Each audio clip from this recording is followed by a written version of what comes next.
Hello third good afternoon. ഇപ്പോൾ ഇന്ന് നിങ്ങൾക്ക് ചൈൽഡ് വെൽഫെയർ ഏജൻസീസ് ആണ് പഠിക്കാനുള്ളത്. ഓക്കെ, ഇപ്പോൾ നമ്മൾ പല പല കാര്യങ്ങൾ ചൈൽഡ് വെൽഫെയറുമായിട്ട് പഠിച്ചുകൊണ്ടിരിക്കുകയാണ്. അതായത് നാഷണൽ പോളിസി പഠിച്ചു, പിന്നെ അവരുടെ റൈറ്റ്സ് പഠിച്ചു, അങ്ങനെ ഒരുപാട് കാര്യങ്ങൾ പഠിച്ചു. ഇനിയും അവരുടെ ചില national agencies concerned with child welfare, അതാണ് നമുക്ക് പഠിക്കാനുള്ളത്. അപ്പോൾ എന്താണെന്ന് ചോദിച്ചാൽ, child welfare agency is an administrative unit responsible for social work connected with the welfare and vocational training of children. മനസ്സിലായോ? എന്താണ് ചൈൽഡ് വെൽഫെയർ ഏജൻസീസ് എന്ന് പറഞ്ഞാൽ? It is an administrative unit for social work concerned with the welfare and vocational training of children. മനസ്സിലായോ? അപ്പോൾ ഇത് ഇങ്ങനെയുള്ള ഒരുപാട് agencies government establish ചെയ്തിട്ടുണ്ട്. അത് കുട്ടികളുടെ വെൽഫെയറിന് വേണ്ടിയാണ്. നമ്മൾ പഠിച്ചിട്ടുണ്ടല്ലോ, ഇന്നത്തെ കുട്ടികൾ നാളത്തെ പൗരന്മാരാണെന്നും അവരാണ് ഒരു കൺട്രിയുടെ ഏറ്റവും വലിയ അസറ്റ്, അങ്ങനെയൊക്കെ ഒരുപാട് കാര്യങ്ങൾ പറഞ്ഞു. അതുകൊണ്ടാണ് അവർക്ക് ചിൽഡ്രൻ റൈറ്റ് എന്നും പറഞ്ഞൊരെണ്ണം ഉണ്ടാക്കി വേൾഡ് വൈഡായിട്ട്. പിന്നെ UN എന്ന് പറയുന്ന ഇൻ്റർനാഷണൽ ഏജൻസി ഇതിൽ മോർ കൺസേൺഡ് ആയി. പിന്നെ അത് കഴിഞ്ഞിട്ട് പല നാഷണൽ പ്രോഗ്രാംസ് എസ്റ്റാബ്ലിഷ് ചെയ്തു. അങ്ങനെ ഒരുപാട് കുട്ടികൾക്ക് ഇമ്പോർട്ടൻസ് കൊടുക്കാൻ ഒരുപാട് സംവിധാനങ്ങളുണ്ടായി. പിന്നെ ഇന്ത്യയുടെ ഭരണഘടനയിൽ തന്നെ കുട്ടികൾക്ക് പ്രത്യേക ആക്ട് ഉണ്ടാക്കി. അപ്പോൾ അങ്ങനെ വന്നപ്പോൾ കുട്ടികൾക്കാണ് നാളത്തെ സിറ്റിസൺ ആകാൻ പോകുന്ന അല്ലെങ്കിൽ നാളത്തെ പൗരനാകാൻ പോകുന്ന ഇന്നത്തെ കുട്ടികൾക്ക് കൂടുതൽ അവരുടെ ഹെൽത്തിനും ഡെവലപ്മെൻറ്റിനും ഒക്കെ ഇമ്പോർട്ടൻറ്റ് കൊടുക്കണമെന്നും പറഞ്ഞു ഭരണഘടന ഡിക്ലറേഷൻ ഉണ്ടാക്കിയതും ഒരു പോളിസി റിലേറ്റഡ് ടു ചിൽഡ്രൻ ഉണ്ടാക്കിയതും അവരുടെ ഡിക്ലറേഷനും ഒക്കെ കഴിഞ്ഞ ദിവസം നമ്മൾ പഠിച്ചായിരുന്നു. അപ്പോൾ അതുപോലെ തന്നെ ഇമ്പോർട്ടൻസ് കൊടുക്കുന്ന വേറൊരു സംവിധാനമാണ് ചൈൽഡ് വെൽഫെയർ ഏജൻസീസ്. അപ്പോൾ അതെന്താണെന്ന് ഞാൻ പറഞ്ഞു. അപ്പോൾ ഈ ചൈൽഡ് വെൽഫെയർ ഏജൻസീസ് എന്ന് പറയുന്നത് നാഷണൽ ലെവലിലും ഇൻ്റർനാഷണൽ ലെവലിലും വർക്ക് ചെയ്യുന്നുണ്ട്. ഓക്കെ, അപ്പോൾ നമുക്ക് ആദ്യമേ നാഷണൽ ലെവലിൽ വർക്ക് ചെയ്യുന്ന ഏതൊക്കെയാണെന്ന് നോക്കാം. അതായത് നാഷണൽ ലെവലിൽ വർക്ക് ചെയ്യുന്ന ഏജൻസീസ് ആണ് Indian council of child Welfare, then Central social welfare Board, പിന്നെ Indian red cross society, all India women's Congress and Child relief and You എന്ന് പറയുന്ന വേറൊരു ഏജൻസി. ഇങ്ങനെ 5 ഏജൻസിയാണ് മെയിൻലി നാഷണൽ വൈസായിട്ട് വർക്ക് ചെയ്യുന്നത്. ഏതൊക്കെയാണ്? Indian council of child welfare, central social welfare board, Indian red cross society, all India women's congress, then child relief and you. All India women's congress അല്ല, conference എന്നാണ് അതിനകത്ത് എഴുതിയതിനകത്ത്. അത് right ചെയ്തപ്പോൾ mistake വന്നാൽ conference എന്നാണ്. പിന്നെ ചൈൽഡ് റിലീഫ് ആൻഡ് യു. ഇത്രയാണ്. ഇനി നമുക്ക് ഓരോന്ന് നോക്കിക്കഴിഞ്ഞാൽ ആദ്യമേ Indian council of child welfare എന്താണെന്ന് നോക്കാം. അതിനകത്ത് this is established in 1952 and it is affiliated to the international union of child welfare and it is the single largest voluntary agency for child welfare. It is the single largest voluntary agency for child welfare. ഏതാണ്? Indian council of child welfare. ഏറ്റവും വലിയ കുട്ടികൾക്ക് വേണ്ടി പ്രവർത്തിക്കുന്ന ഒരു voluntary agency, ഇന്ത്യയിൽ പ്രവർത്തിക്കുന്ന voluntary ഏജൻസിയാണ് Indian council of child welfare. അതിപ്പോൾ കേൾക്കുമ്പം തന്നെ അറിയാം, Indian council of child welfare എന്നും പറയുമ്പോൾ തന്നെ അറിയാം it is a largest and it is a single voluntary agency for child welfare. അടുത്തത് it promotes enhancement of legislation and reforms for benefits of children. Okay, അതിൻ്റെ വേറെ ഒരു important ആയിട്ടുള്ള ഒരു ഫങ്ഷനാണ് it promotes enhancement of legislation and reforms for the benefit of children. അതായത് കുട്ടികളുടെ നന്മയ്ക്കും അഭിവൃദ്ധിക്കും വേണ്ടി അവർക്ക് ഒരുപാട് നിയമങ്ങളും കാര്യങ്ങളും ഒക്കെ കൊണ്ടുവരിക. അതുപോലെ തന്നെ അവർക്ക് കൂടുതൽ ബെനിഫിറ്റ് കിട്ടുന്ന പോലെയുള്ള അവരുടെ നിയമങ്ങളും കാര്യങ്ങളും എല്ലാം തന്നെ ഇടയ്ക്കിടയ്ക്ക് റിഫോം ചെയ്യുക. ഇതായിരുന്നു ഇമ്പോർട്ടൻ്റ് ആയിട്ടുള്ള അവരുടെ ഒരു ഉദ്ദേശവും അവരുടെ ഒരു കർത്തവ്യവും അതായിരുന്നു. പിന്നെ this agency are running balwadis, creches, pre school education centres for overall child development. അങ്ങനെ ഈ പറയുന്ന Indian council of medical research അത് ഇംപ്ലിമെൻറ്റ് ചെയ്യുന്നത് എങ്ങനെയൊക്കെയാണെന്ന് ചോദിച്ചാൽ, ബാലവാടി, അതായത് കുട്ടികൾക്ക് വേണ്ടിയുള്ള ചെറിയ പ്രീ സ്കൂൾ ചിൽഡ്രന് വേണ്ടിയുള്ളതാണ് ബാൽവാടി എന്ന് പറയുന്നത്. അങ്ങനെയുള്ള ബാൽവാടികൾ, ക്രീഷസ്, പിന്നെ അതുപോലെ തന്നെ especially creches for the working mothers and all, പിന്നെ പ്രീ സ്കൂൾ എഡ്യൂക്കേഷൻ, അതായത് കുട്ടികളെ സ്കൂളിലേക്ക് വിടുന്നതിന് മുമ്പുള്ള അവർക്ക് ഇൻഫോർമൽ എഡ്യൂക്കേഷൻ കൊടുക്കാനുള്ള സംവിധാനം, അതാണ് pre school education centres. And these are established for the overall child development. അപ്പോൾ ഇതായിരുന്നു ഇന്ത്യൻ കൗൺസിൽ ഓഫ് ചൈൽഡ് വെൽഫെയറിൻ്റെ ഏറ്റവും ഇമ്പോർട്ടൻ്റ് ആയിട്ടുള്ള ഉത്തരവാദിത്തങ്ങൾ. മനസ്സിലായല്ലോ?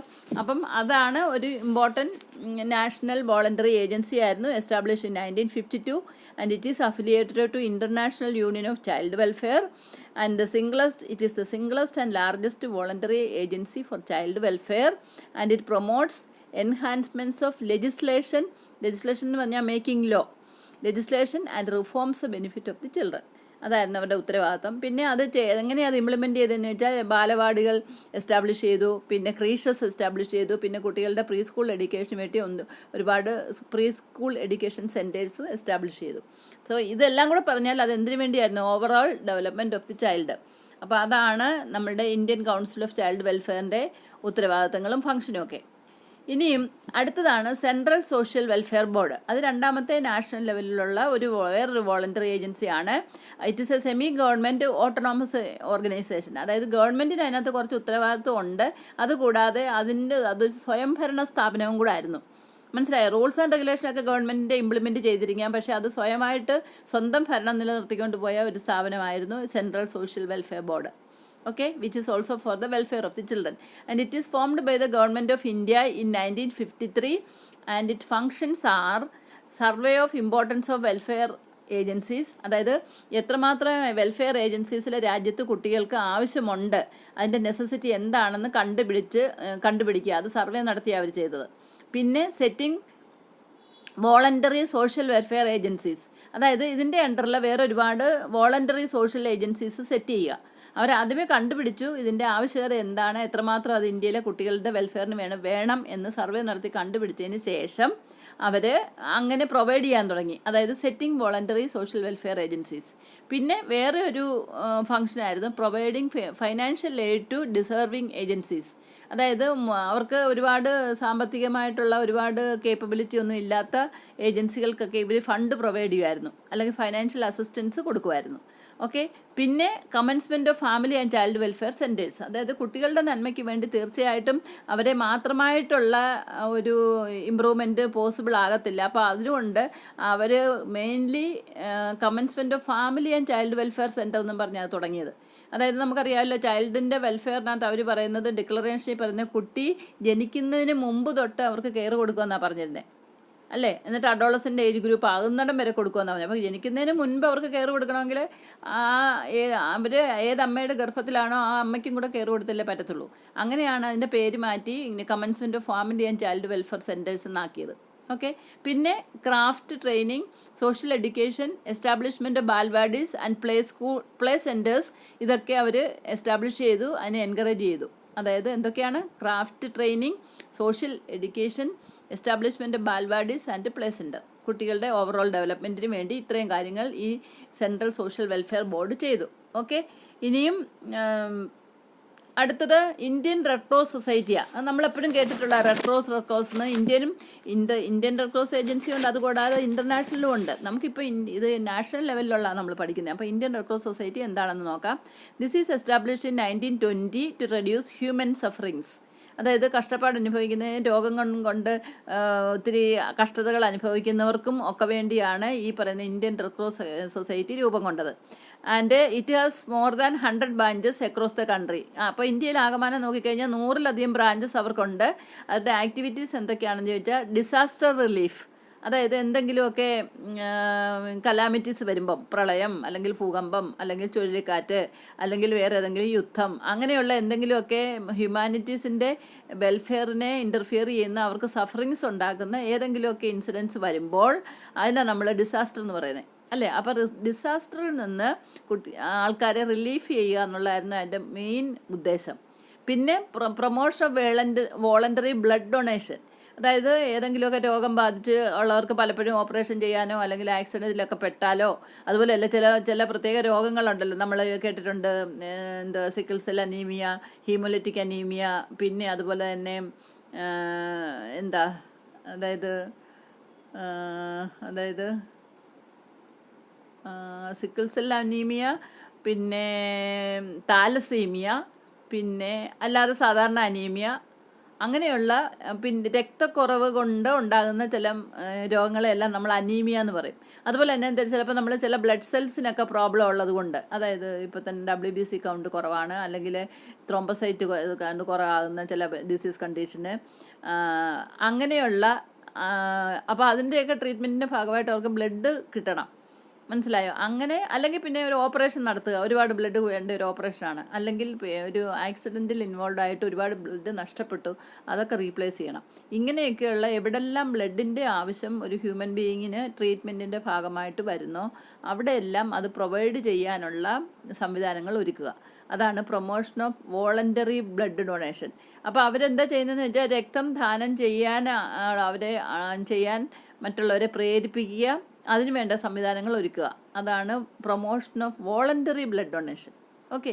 പിന്നെ distribution of items like milk powder, medicines, vitamins and other medical supplies to dispensaries, hospital, then maternal and child health centers, schools and orphanages.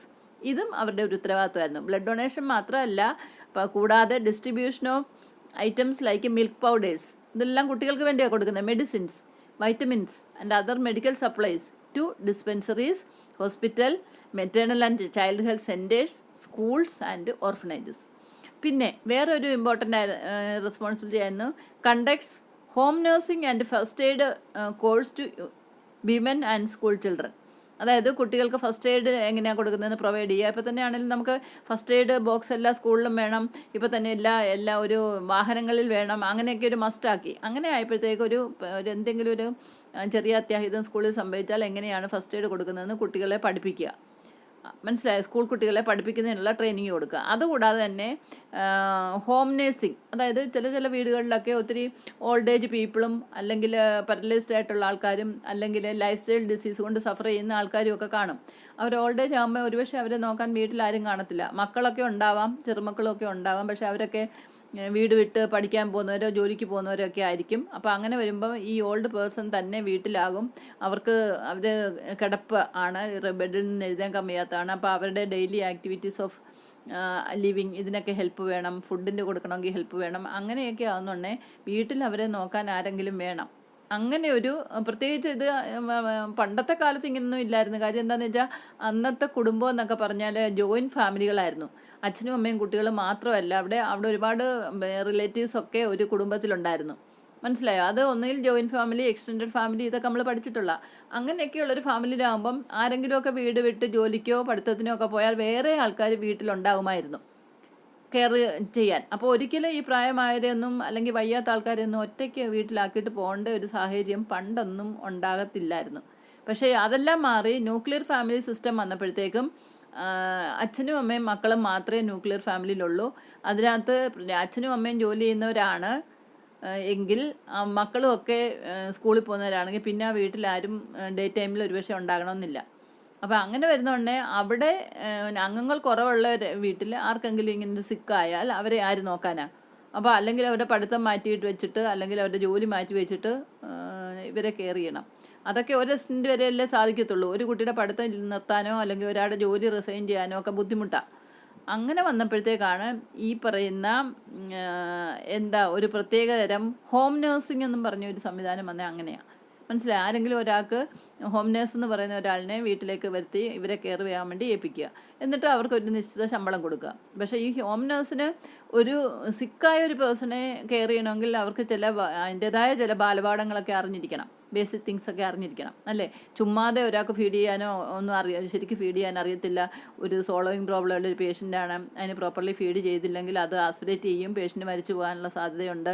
പിന്നെ ഒരു കാര്യമുണ്ട്, എപ്പോഴും ബെഡ് ആയിട്ടുള്ള പേഷ്യൻ്റ് ആണെങ്കിൽ പേഷ്യൻറ്റിനെ ഇടയ്ക്കിടയ്ക്ക് തിരിച്ച് അങ്ങോട്ടും ഇങ്ങോട്ടും ഒക്കെ മറിച്ച് കിടത്തി ബാക്ക് കെയർ കൊടുത്തില്ലെങ്കിൽ പേഷ്യൻറ്റ് ബെഡ് സോർ ഉണ്ടാകും, അല്ലേ? അങ്ങനെയുള്ള കാര്യങ്ങളൊക്കെ മുൻനിർത്തി ഈ എപ്പോഴും കിടപ്പ് രോഗികൾ എന്ന് പറയുന്ന ആൾക്കാർക്ക് അവർക്ക് എങ്ങനെ കെയർ ചെയ്യണം, അവരെ കോംപ്ലിക്കേഷൻ എങ്ങനെ പ്രിവെൻറ്റ് ചെയ്യണം, അങ്ങനെയുള്ള കാര്യങ്ങളൊക്കെ ബാലപാഠം കൊടുത്ത് വേണം ഈ ഹോം നേഴ്സസിനെ കെയറിന് വേണ്ടി വിടാൻ. അപ്പോൾ അവർക്ക് വേണ്ടി ഒരു പ്രത്യേക കോഴ്സ് എസ്റ്റാബ്ലിഷ് ചെയ്തിരുന്നു റെഡ് ക്രോസ് സൊസൈറ്റി. മനസ്സിലായോ? ആ റെഡ് ക്രോസ് സൊസൈറ്റി അങ്ങനെയുള്ള ഈ പറയുന്ന ഹോം നേഴ്സിനും അതുപോലെ തന്നെ കുട്ടികൾക്ക് ഫസ്റ്റ് എയ്ഡ് കൊടുക്കുന്നതിനുമുള്ള ഒരു ബാലപാഠം കൺസേൺ ചെയ്യുന്ന കോഴ്സൊക്കെ അവർ നടത്തിപ്പോന്നിരുന്നു. അതും ഇന്ത്യൻ റെഡ് ക്രോസ് സൊസൈറ്റിയുടെ ഒരു ഇമ്പോർട്ടൻ്റ് ആയിട്ടുള്ള ടാസ്ക് ആയിരുന്നു. ഓക്കെ, പിന്നെ അടുത്ത ഏജൻസിയാണ് ഓൾ ഇന്ത്യ വിമൻസ് കോൺഫറൻസ്. അതിനകത്ത് it is founded in 1927 for the upliftment of women and children. മനസ്സിലായല്ലോ? And it works for a society based on the principle of social justice, equal rights and opportunities. മനസ്സിലായോ? അപ്പോൾ ഈ all India women's കോൺഫറൻസിൻ്റെ പ്രത്യേകത എന്താണെന്ന് ചോദിച്ചാൽ, അത് ഒരു സൊസൈറ്റിക്ക് വേണ്ടി ബേസ്ഡ് ഓൺ ഒരു സൊസൈറ്റിക്ക് വേണ്ടിയാണ് വർക്ക് ചെയ്തത്. ആ സൊസൈറ്റിയുടെ പ്രിൻസിപ്പിൾ എന്താണെന്ന് ചോദിച്ചാൽ social justice, equal right and opportunity. അപ്പോൾ ഈ 3 പ്രിൻസിപ്പിളിനെ നിലനിർത്തി വർക്ക് ചെയ്യുന്ന ഒരു ഏജൻസിയെ ഡിപ്പെൻഡ് ചെയ്താണ് ഈ all India women's conference establish ചെയ്തത്. അത് എന്നാണ് എസ്റ്റാബ്ലിഷ് ചെയ്തതെന്ന് ചോദിച്ചാൽ it was in 1927 for the upliftment of woman and children. Okay, പിന്നെ ഇനി അടുത്തത് ചൈൽഡ് റിലീഫ് ആൻഡ് യു. അങ്ങനെ അത് കേട്ട് കഴിഞ്ഞാൽ ഇതൊരു വല്ലാത്ത പക്ഷേ കെയർ എന്നൊക്കെ അല്ലെങ്കിൽ ക്രൈ എന്നതിന് പറയാൻ. ചൈൽഡ് റിലീഫിൻ്റെ സിയും റിലീഫിൻ്റെ ആറും ആൻഡ് യുടെ വൈയും കൂടെ എടുത്ത് ക്രൈ എന്നുള്ള ഷോർട്ട് ഫോമിലാണ് ഇത് അറിയപ്പെടുന്നത്. ഇത് എന്താണെന്ന് ചോദിച്ചാൽ an Indian trust founded in 1979 for the unprivileged welfare of unprivileged children. അതായത് കുട്ടികൾക്ക് എന്തെങ്കിലുമൊക്കെ ബെനിഫിറ്റ് കിട്ടേണ്ട കുട്ടികൾ അത് കിട്ടാതെ പോകുന്ന ചില സിറ്റുവേഷനിലുള്ള കുട്ടികളുണ്ട്. ഇപ്പോൾ തന്നെ ഫോർ എക്സാമ്പിൾ, ഇപ്പോൾ ഒരു കുട്ടി നല്ല ഹാപ്പി ആയിട്ട് ജീവിച്ച ഒരു ഫാമിലി ആയിരുന്നു, അവിടെ അച്ഛനും അമ്മേനെ ആക്സിഡൻറ്റ് മരിച്ചുപോയി, കുട്ടി ഒറ്റയ്ക്കായി, പിന്നെ അനാഥയായി, അതിന് നോക്കാൻ ആരുമില്ല, അതിൻ്റെ പഠിപ്പ് മുടങ്ങി, അങ്ങനെയൊക്കെ അൺപ്രിവിലേജ്ഡ് ആയി പോവുക ചില കുട്ടികൾ. അതിപ്പോൾ ഞാനൊരു എക്സാമ്പിളായിട്ട് ഇപ്പോൾ ആക്സിഡൻ്റെ കാര്യം പറഞ്ഞു. അങ്ങനെ പല ഇപ്പോൾ തന്നെ കലാമിറ്റീസ് എന്തെങ്കിലും ഉണ്ടായി, അല്ലെങ്കിൽ ഡിസാസ്റ്റർ എന്തെങ്കിലും ഉണ്ടായി, വീട് അങ്ങ് ആകപ്പാടെ തകർന്നു പോയി, ബ്രോക്കൺ ആയിപ്പോയി. അപ്പോൾ അങ്ങനെ വരുന്നുണ്ടെങ്കിൽ അവിടെ കുട്ടികളുണ്ടായിരുന്നെങ്കിൽ അവരെ ആര് നോക്കും, ആര് പരിരക്ഷിക്കും, ഇങ്ങനെയൊക്കെയുള്ള പ്രശ്നങ്ങളുള്ള പല കുട്ടികളും ഉണ്ടാകാം. മനസ്സിലായോ? അങ്ങനെ വരുന്നുണ്ടെങ്കിൽ അങ്ങനെ ഒരുപാട് ഒക്കേഷൻസ് അങ്ങനെ ഉണ്ടായി. ഇപ്പോൾ തന്നെയാണല്ലോ ഈ അടുത്ത കാലത്തൊക്കെ കണ്ടില്ലേ, ഒരു ട്രെയിനിൽ പോയപ്പോൾ എങ്ങനെയോ കുട്ടിയെ അവർക്ക് നഷ്ടപ്പെട്ടു പോയെന്ന്. മനസ്സിലായോ? കുട്ടിയെ നഷ്ടപ്പെട്ടു പോയെന്നാൽ കുട്ടി വാതിലിനടുത്തെങ്ങാണ്ട് പോയി നിന്നതാണ്, കുട്ടി അവിടെ നിന്ന് താഴെ വീണ് പോയി. പക്ഷേ മരിച്ചു ഒന്നുമില്ല, കുറച്ച് നാൾ ഇഞ്ചുറി ഒക്കെ ആയിട്ട് ഹോസ്പിറ്റലിലൊക്കെ കിടന്ന്. എന്നിട്ട് ആ വീട്ടുകാർക്ക് കുട്ടി എവിടെയാണ് വീണ് പോയെന്നോ അല്ലെങ്കിൽ കുട്ടിക്ക് എവിടെ അച്ഛൻ്റെ അമ്മയുടെ അടുത്ത് എങ്ങനെ പോകണമെന്നോ ഒന്നും അറിയത്തില്ല. മനസ്സിലായോ? അത് തന്നെയല്ല, ഈ അഡ്രസ്സ് ചെറിയ കുട്ടിയായതുകൊണ്ട് കുട്ടിക്ക് അച്ഛൻ്റെ അമ്മയുടെ അഡ്രസ്സ് കൊടുക്കാനൊന്നും പറ്റുന്നില്ല. അച്ഛനും അമ്മയ്ക്ക് എവിടെ കുട്ടി വീണ് പോയെന്ന് അറിയാൻ പറ്റില്ല. അപ്പോൾ ആ കുട്ടിയുടെ അവസ്ഥയൊന്ന് ആലോചിച്ച് നോക്കി. അങ്ങനെയുള്ള ആ കുട്ടി വളർന്നു കഴിഞ്ഞാൽ അതിന് ബന്ധുക്കളെയും സ്വന്തക്കാരെയും കണ്ടുപിടിക്കാൻ പറ്റില്ല. പിന്നെ അതൊരു അനാഥനായിട്ടോ അൺപ്രിവിലേജ്ഡ് ചൈൽഡായിട്ടോ വളരാൻ പോകുന്നത് അല്ലേ? അങ്ങനെ ഒരുപാട്. പിന്നെ ഈ അടുത്ത കാലത്ത് വേറൊരു ആക്സിഡൻറ്റ് പറ്റി, റോഡ് ട്രാഫിക് ആക്സിഡൻ്റ് ആയിരുന്നു. അതിനകത്ത് കുട്ടി മാത്രം ഒരു കുഴപ്പമില്ലാതെ രക്ഷപ്പെട്ട് അച്ഛനും അമ്മയും ബാക്കി എല്ലാവരും ഓൺ ദ സ്പോട്ടിൽ മരിച്ചു പോയി. മനസ്സിലായോ? അങ്ങനെയൊക്കെ ഒരുപാട് പ്രോബ്ലം ഉണ്ടാകാവുന്ന ഒരുപാട് കുട്ടികൾ നമ്മുടെ നാട്ടിലുണ്ട്. മനസ്സിലായോ? അപ്പോൾ അങ്ങനെയുള്ളവരെ അൺപ്രിവിലേജ്ഡ് ചിൽഡ്രൻ്റെ കൂട്ടത്തിൽ അവരായിപ്പോവും. അങ്ങനെ വരുന്നുണ്ടെങ്കിൽ അവരുടെ റിലീഫിനും കൂടെ വേണ്ടതാണ് ചൈൽഡ് റിലീഫ് ആൻഡ് യു എന്ന് പറയുന്ന ഏജൻസി. ഓക്കെ, അപ്പം ഇത്രയാണ് നാഷണൽ ഏജൻസി ആയിട്ട് നമ്മൾ പഠിച്ചത്. ഇതെല്ലാം ഇന്ത്യ ഗവൺമെൻറ്റിൻ്റെ അല്ലെങ്കിൽ ഇന്ത്യയിൽ പ്രവർത്തിക്കുന്ന ഇമ്പോർട്ടൻറ്റ് വെൽഫെയർ ഏജൻസീസാണ്. ഇനി നമുക്ക് ചൈൽഡ് വെൽഫെയർ ഏജൻസീസ് ഇൻ്റർനാഷണൽ ലെവലിലുള്ളതാണ് നോക്കണ്ടേ. ഇൻ്റർനാഷണൽ ലെവലിലുള്ളത് നമുക്ക് എല്ലാവർക്കും അറിയാവുന്നത് തന്നെയാണ്. അതിനകത്ത് വേൾഡ് ഹെൽത്ത് ഓർഗനൈസേഷൻ വരും, പിന്നെ United Nations international children's emergency fund UNICEF വരും, പിന്നെ ഇന്ത്യൻ റെഡ് ക്രോസ് വരും, പിന്നെ ഫുഡ് ആൻഡ് അഗ്രികൾച്ചർ ഓർഗനൈസേഷൻ അല്ലെങ്കിൽ FAO. ഇതാണ് മെയിൻലി ഉള്ളത്. മനസ്സിലായോ? വേറെ ചില സംഘടനകളൊക്കെ ഉണ്ട്, പക്ഷെ അതിനകത്ത് ചൈൽഡ് വെൽഫെയറിൽ വലിയ റോളില്ല. പക്ഷേ ഇതിനകത്ത് ചൈൽഡ് വെൽഫെയറിന് വേണ്ടി പ്രവർത്തിക്കുന്ന ഇൻ്റർനാഷണൽ ഏജൻസീസാണ് WHO-യും യുണിസെഫും ഇന്ത്യൻ റെഡ് ക്രോസും പിന്നെ ഫുഡ് ആൻഡ് അഗ്രികൾച്ചറൽ ഓർഗനൈസേഷൻ അല്ലെങ്കിൽ FAO. ഇത്രയും. ഓക്കെ, ഇനിയും വേൾഡ് ഹെൽത്ത് ഓർഗനൈസേഷൻ എന്ന് പറഞ്ഞാൽ നമുക്ക് എല്ലാവർക്കും അറിയുന്നതാണ്. നമ്മൾ WHO-യെ പറ്റി ഒരുപാട് കാര്യങ്ങൾ പലയിടത്തും പഠിക്കുന്നതാണ്.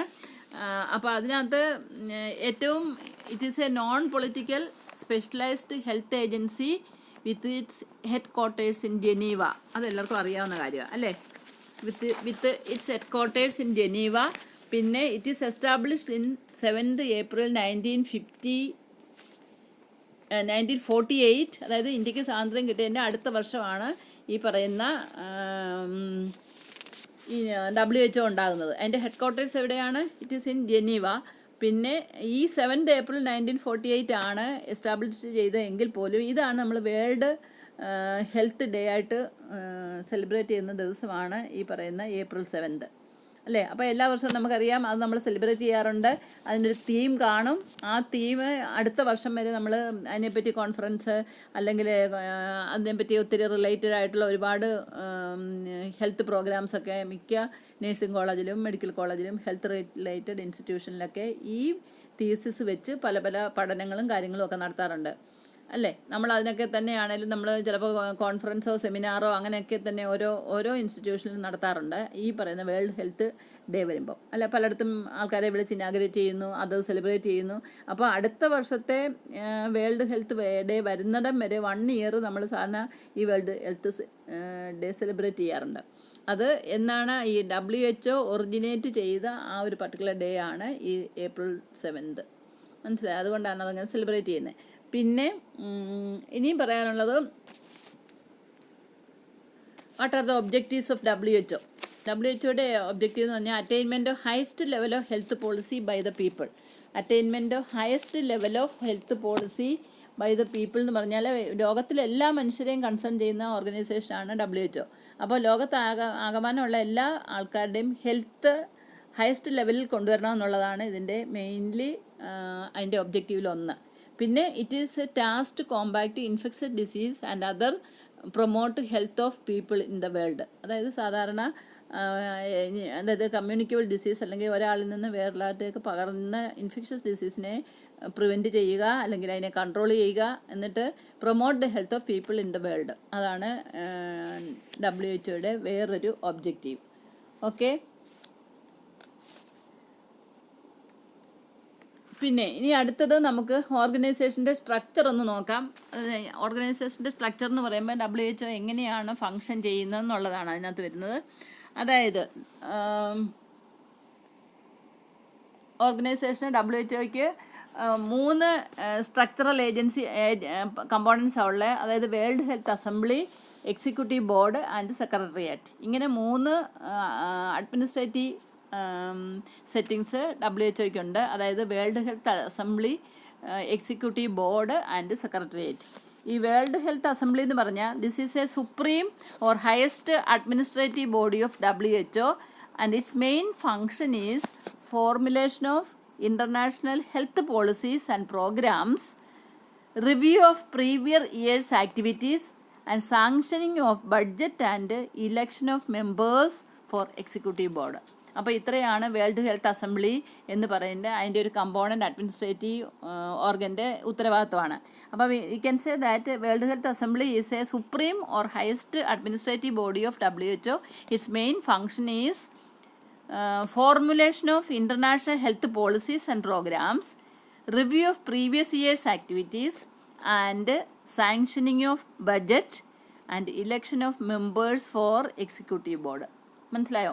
അപ്പോൾ അതിനകത്തുള്ള പല പല രാജ്യങ്ങളാണല്ലോ ഇതിനകത്ത് മെമ്പേഴ്സായിട്ടുണ്ട്. ആ പല പല രാജ്യങ്ങളിൽ നിന്ന് മെമ്പേഴ്സിനെ ഈ പറയുന്ന WHO-യുടെ അഡ്മിനിസ്ട്രേറ്റീവ് വിങ്ങിലേക്ക് വന്ന് അവരെ ഇലക്ഷൻ ചെയ്ത് വോട്ടിട്ടുമാണ് അവരെ സെലക്ട് ചെയ്യുന്നതൊക്കെ. അപ്പോൾ അതാണ് പറയുന്നത്. പിന്നെ അവരുടെ ഒരു വർഷത്തെ ഫണ്ട് എങ്ങനെ ഉപയോഗിക്കേണ്ടത്, അല്ലെങ്കിൽ എക്കണോമിക് ബാക്ക്ഗ്രൗണ്ട് എന്തൊക്കെയാണ്, അതെങ്ങനെ ഉപയോഗിക്കണം എന്നൊക്കെ തീരുമാനിക്കുന്നു. ഓരോ വർഷത്തേക്കുള്ള എക്സിക്യൂട്ടീവ് ബോർഡിലുള്ള മെമ്പേഴ്സിനെ തീരുമാനിക്കുന്നതൊക്കെ ഈ പറയുന്ന വേൾഡ് ഹെൽത്ത് അസംബ്ലിയാണ്. ഓക്കെ, ഇനി എക്സിക്യൂട്ടീവ് ബോർഡിൻ്റെ ഉത്തരവാദിത്വം എന്താ? It includes health experts from member countries. അതായത് എത്രമാത്രം കൺട്രികളിൽ അതിലെ മെമ്പേഴ്സ് ഉണ്ടോ അതിൽ നിന്ന് ഹെൽത്ത് എക്സ്പേർട്സിനെ എടുക്കുക. Then the main function of this board is to strengthen the decision and policies passed and approved by the World Health Assembly. അപ്പോൾ world health assembly എടുക്കുന്ന അല്ലെങ്കിൽ അത് പാസ് ചെയ്യുന്ന പോളിസീസിനെയൊക്കെ അപ്രൂവ് ചെയ്യുക എന്നുള്ളതാണ് എക്സിക്യൂട്ടീവ് ബോർഡിൻ്റെ ഉത്തരവാദിത്വം. മനസ്സിലായോ? അപ്പോൾ അതിനകത്തെ മെമ്പേഴ്സ് എന്ന് പറഞ്ഞാൽ ഈ പറയുന്ന അംഗരാജ്യങ്ങൾ ഏതൊക്കെയാണോ, WHO-യുടെ അംഗരാജ്യങ്ങൾ ഏതൊക്കെയാണോ അവിടെ നിന്ന് ഡിഫറെൻറ്റ് കൺട്രീസിൽ നിന്ന് ഹെൽത്ത് എക്സ്പേർട്സിനെ തിരഞ്ഞെടുക്കും.